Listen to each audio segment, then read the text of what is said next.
നെയ്യാറ്റിൻകര ഗോപന്റെ മൃതദേഹം നടപടികൾ പൂർത്തിയാക്കി ബന്ധുക്കൾക്ക് വിട്ടു നൽകുമെന്ന് sub collector O V Alfred വീട്ടുകാരോട് സംസാരിച്ചിരുന്നുവെന്നും അവരെ കാര്യങ്ങൾ പറഞ്ഞു മനസ്സിലാക്കിയിട്ടുണ്ടെന്നും അദ്ദേഹം വ്യക്തമാക്കി.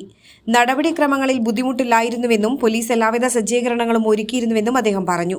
എല്ലാം നിയമപ്രകാരമാണ് ചെയ്തതെന്നും വ്യക്തമാക്കി. നെയ്യാറ്റിൻകര ഗോപൻ സ്വാമിയുടെ വിവാദ കല്ലറ ഇന്ന് രാവിലെയാണ് പൊളിച്ചത്.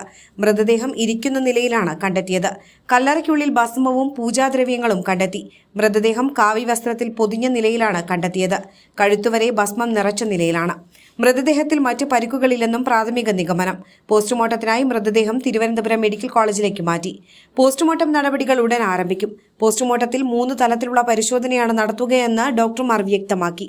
വിഷം ഉള്ളിൽ ചെന്നിട്ടുണ്ടോ, പരുക്കേറ്റാണോ മരണം, സ്വാഭാവിക മരണമാണോ തുടങ്ങിയ കാര്യങ്ങളാണ് പരിശോധിക്കുക. വിഷാംശം കണ്ടെത്താനായി ആന്തരിക അവയവങ്ങളുടെ സാമ്പിൾ ശേഖരിക്കും. ഈ പരിശോധനയുടെ ഫലം വരാൻ ഒരാഴ്ചയെങ്കിലും എടുക്കും. പരിക്കുകളുണ്ടോ എന്ന് കണ്ടെത്താൻ റേഡിയോളജി, എക്സ്റേ പരിശോധന നടത്തും. ഇതിന്റെ ഫലം ഇന്നു തന്നെ ലഭിക്കും. സ്വാഭാവിക മരണമാണോ എന്ന് വിലയിരുത്താനാണ് 3ാമത്തെ പരിശോധന. രോഗാവസ്ഥയടക്കം പല സാഹചര്യങ്ങൾ വിലയിരുത്തിയാണ് ഇതിൽ തീരുമാനം എടുക്കുക.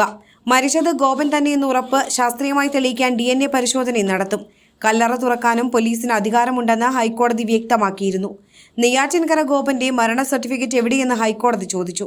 മരണ സർട്ടിഫിക്കറ്റ് ഇല്ലെങ്കിൽ അസ്വാഭാവിക മരണമായി കണക്കാക്കുമെന്നും കോടതി വ്യക്തമാക്കി. കുടുംബത്തിന്റെ ഹർജിയിൽ കോടതി സർക്കാരിന് നോട്ടീസ് അയച്ചു. ഹൈന്ദവ സംഘടനകളുമായി കൂടിയാലോചിച്ച് തീരുമാനമെടുക്കുമെന്ന് ഗോപൻ സ്വാമിയുടെ മകൻ സനന്ദൻ പ്രതികരിച്ചു.